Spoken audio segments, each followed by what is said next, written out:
ओम गण गणेशाय नमः। ओम लक्ष्मी नारायणाय नमः। आप सभी श्रोताओं का माँ की धरोहर चैनल पर स्वागत है।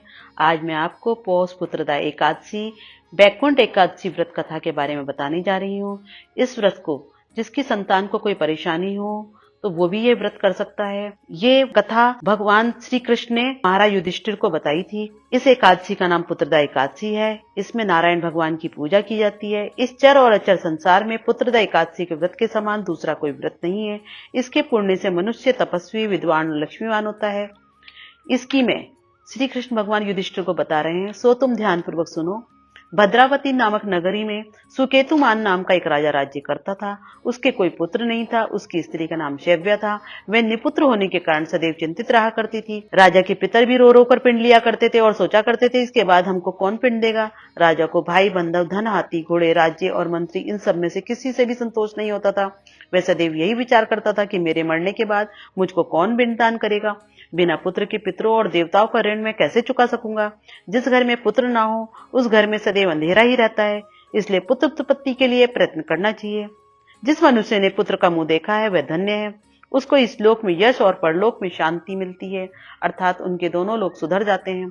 पूर्व जन्म के कर्म से ही इस जन्म में पुत्र, धन आदि प्राप्त होते हैं। राजा इसी प्रकार रात दिन चिंता में लगा रहता था। एक समय तो राजा ने अपने शरीर को त्याग देने का निश्चय किया, परंतु आत्मघात को महान पाप समझकर उसने ऐसा नहीं किया।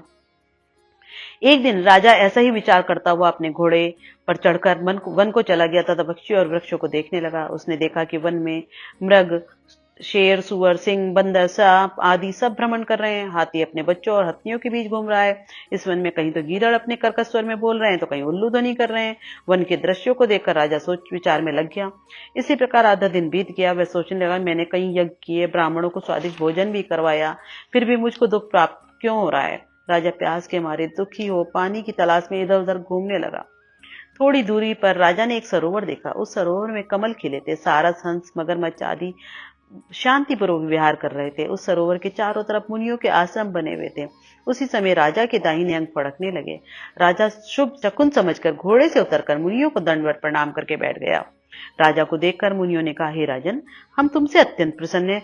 तुम्हारी क्या इच्छा है सो कहो। राजा ने पूछा, महाराज आप कौन हैं और किस लिए यहाँ आए हैं, कृपा करके बताइए। मुनि कहने लगे कि हे राजन, आज संतान देने वाली पुत्रदा एकादशी है।